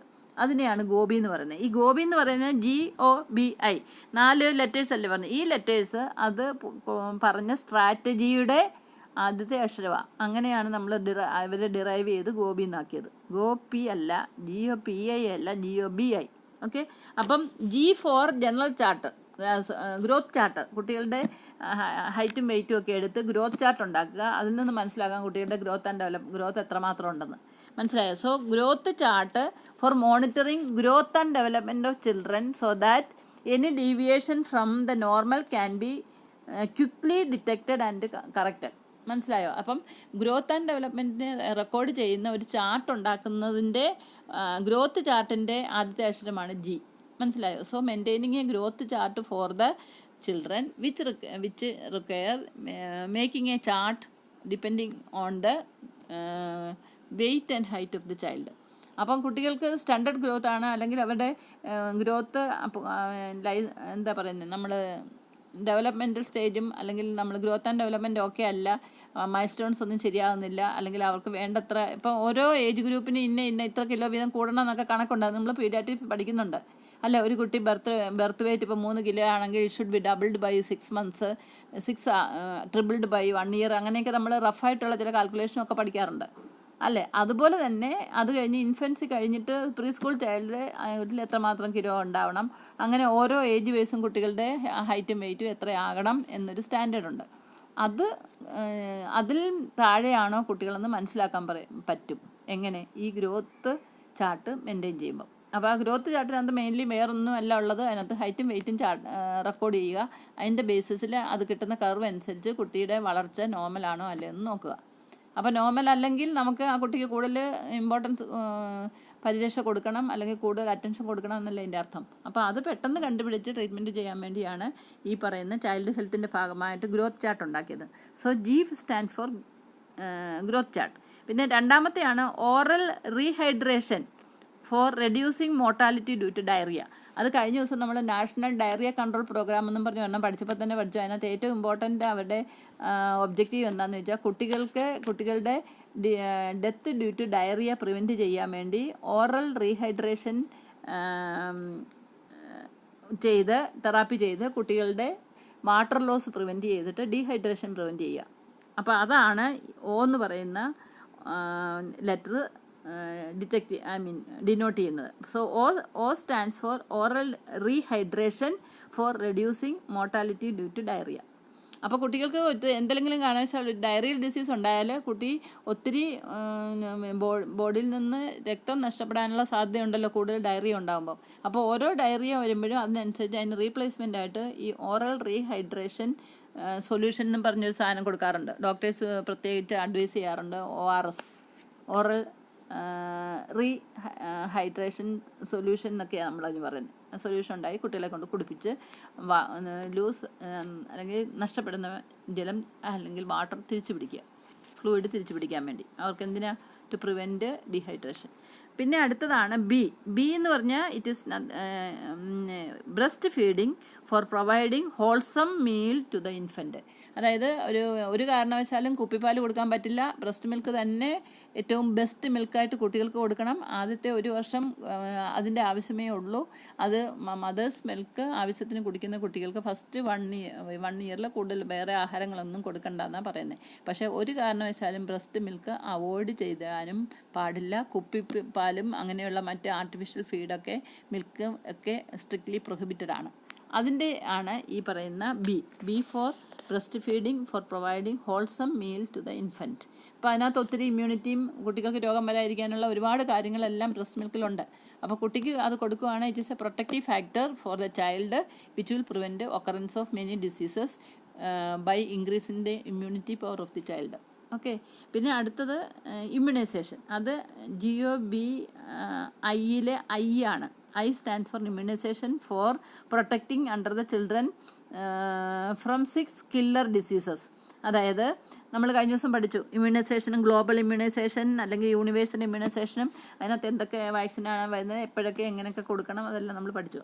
അതിന് ആ ഇമ്മ്യൂണൈസേഷനാണ് ഇവിടെ I stands for immunization that is for protecting the under 5 children. 5 വയസ്സുള്ള താഴെയുള്ള കുട്ടികളെ പല പ്രിവെൻറ്റബിൾ കില്ലർ ഡിസീസിൽ നിന്നും പ്രിവെൻറ്റ് ചെയ്യാൻ വേണ്ടി. ഓക്കെ. അപ്പം in brief UNICEF is working for protection and development of child health. മനസ്സിലായോ? അപ്പോൾ ഇത്രയാണ് യുണിസെഫിൻ്റെ സർവീസസ് ഒക്കെ ആയിട്ട് നമ്മൾ കൺസിഡർ ചെയ്യേണ്ടത്. ഓക്കെ. അപ്പോൾ അതിനകത്ത് മെയിൻ ഫാക്ടേഴ്സ് എന്ന് പറഞ്ഞാൽ ചൈൽഡ് ഹെൽത്ത്. അതിനകത്ത് ആദ്യമേ ചൈൽഡ് ഹെൽത്തിൽ എന്തൊക്കെ ഇമ്പ്രൂവ് ചെയ്തെന്ന് അതിൻ്റെ കൂടെ പിന്നെ 4 സ്ട്രാറ്റജീസും കൂടെ ഇൻക്ലൂഡ് ചെയ്തപ്പോഴാണ് gobi oriented health child health ആയത്. മനസ്സിലായോ? അത് മാത്രം പോരാ, ആദ്യത്തെ ടാസ്കുകൾ മാത്രം പോരാ, പിന്നെ കുറച്ച് നാൾ കഴിഞ്ഞപ്പം ഗോബി എന്ന് പറയുന്ന സ്ട്രാറ്റജിയും കൂടെ അതിനോട് ആഡ് ചെയ്തു. പിന്നെ nutrition, education, water supply and social welfare. ഇത്രയാണ് യുണിസെഫിൻ്റെ ഉത്തരവാദിത്തങ്ങൾ. പിന്നെ ഇനി നമുക്ക് പഠിക്കാനുള്ളത് അതായത് ഇൻ്റർനാഷണൽ റെഡ് ക്രോസിനെ പറ്റിയാണ്. അതിനകത്ത് പറയുന്നത് non political, non governmental, humanitarian ഓർഗനൈസേഷനാണ്. അതായത് നമ്മൾ ഇന്ത്യൻ റെഡ് ക്രോസ് പഠിച്ച പോലെ തന്നെ ഇത് ഇൻ്റർനാഷണൽ ലെവലിൽ പ്രവർത്തിക്കുന്നു എന്ന് മാത്രം. പിന്നെ dedicated to humans in war and peace. Then it is established in 1964 by the persons name is Henry Donat with headquarters in Geneva. ഇതിൻ്റെ ഹെഡ് ക്വാർട്ടേഴ്സ് ജനീവയാണ്. മനസ്സിലായോ? WHO ഹെൽത്ത് ക്വാർട്ടേഴ്സും ജനീവയിലാണ്. അവിടെ തന്നെയാണ് ഇതിൻ്റെ ഹെൽത്ത് ക്വാർട്ടേഴ്സ്. ഇത് എസ്റ്റാബ്ലിഷ് ചെയ്ത് 1964 by a person who has taken initiative. Henry Donat എന്ന് പറയുന്ന ഒരാളാണ് ഇതിന് ഇനീഷ്യേറ്റീവ് എടുത്തത്. And it has got a membership of more than 90 countries all over the world. The objective is to serve suffering humanity. അപ്പം international red ക്രോസിൻ്റെ objective Zafar ചെയ്യുന്ന ഹ്യൂമാനിറ്റിക്ക് പരിരക്ഷ കൊടുക്കുക എന്നുള്ളതാണ്. ഓക്കെ. പിന്നെ ഈ provides first aid and home nursing. അതായത് നമ്മൾ Indian red ക്രോസിൽ പറഞ്ഞ പോലെ തന്നെ ഫസ്റ്റ് എയ്ഡിലും ഹോം നഴ്സിങ്ങിൻ്റെ എഡ്യൂക്കേഷനിലും ഈ ഏജൻസിയും ഇനിഷ്യേറ്റീവ് എടുക്കുന്നുണ്ട്. ഓക്കെ. അപ്പോൾ ഇൻ്റർനാഷണൽ റെഡ് ക്രോസ് എന്ന് പറഞ്ഞാൽ എന്താണെന്ന് മനസ്സിലായി. ഇനിയും ഫുഡ് ആൻഡ് അഗ്രികൾച്ചറൽ ഓർഗനൈസേഷൻ, അതാണ് വേറെ ഒരു ഇൻ്റർനാഷണൽ ഏജൻസി. അതിനകത്ത് ഫുഡ് ആൻഡ് അഗ്രികൾച്ചറൽ ഓർഗനൈസേഷൻ്റെ ഷോർട്ട് ഫോം FAO എന്നൊക്കെ പറയും. അതും യുണൈറ്റഡ് നേഷൻ ഓർഗനൈസേഷൻ്റെ ഒരു ഏജൻസിയാണ്. അപ്പോൾ യുണൈറ്റഡ് നേഷൻ ഓർഗനൈസേഷൻ്റെ പല ഏജൻസികളിൽ ഒന്നാണ് WHO, UNICEF, UNESCO and FAO. ഇതൊക്കെ നമ്മൾ സ്കൂളിലൊക്കെ വളരെ ഡീറ്റെയിൽ ആയിട്ടൊക്കെ പഠിച്ചിട്ടുള്ള ഐക്യരാഷ്ട്ര സംഘടന എന്ന് പറഞ്ഞാൽ ലോകത്തിലുള്ള പല പല കൺട്രീസിൻ്റെ എല്ലാം കൂടെ ഒരു സംഘടനയാണ് UNO, യുണൈറ്റഡ് നേഷൻ ഓർഗനൈസേഷൻ എന്ന് പറഞ്ഞത്. അതിന് ഒരുപാട് ബ്രാഞ്ചുള്ളതിൽ ഒരു ബ്രാഞ്ചാണ് WHO, വേറൊരു ബ്രാഞ്ചാണ് യുണിസെഫ്, വേറൊരു ബ്രാഞ്ചാണ് യുനെസ്കോ, വേറൊരു ബ്രാഞ്ചാണ് FAO. അങ്ങനെ ഒരുപാട് ബ്രാഞ്ചസ് അതിനുണ്ട്. നമുക്ക് ഹെൽത്തുമായിട്ട് റിലേറ്റ് ചെയ്ത കാര്യങ്ങളാണ് നമ്മൾ കൂടുതൽ ഇമ്പോർട്ടൻസ് കൊടുത്ത് നമ്മൾ പഠിക്കുന്നത്. ഇനി FAOയുടെ കാര്യം പഠിച്ചാൽ it is established in 1945 with headquarters in Rome. The objectives of FAO are improvement of living standard of citizens of various countries in the world, then improvement of nutritional status, then improvement of agriculture, fisheries and forestry output, then improve the status of rural population.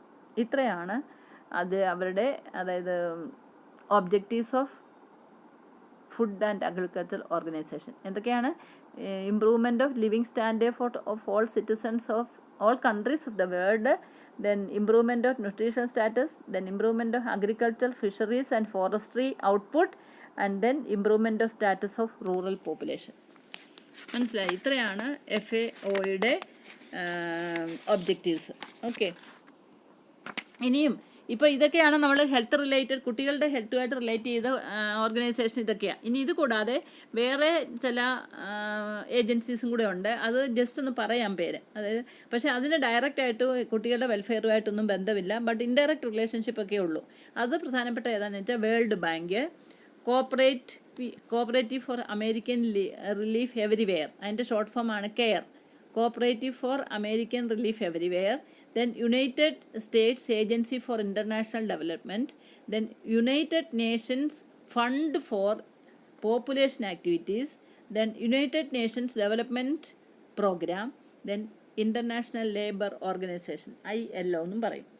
മനസ്സിലായി? അപ്പോൾ ഇത്രയും കൂടെയും വേറെ international agencies ഒക്കെയാണ്.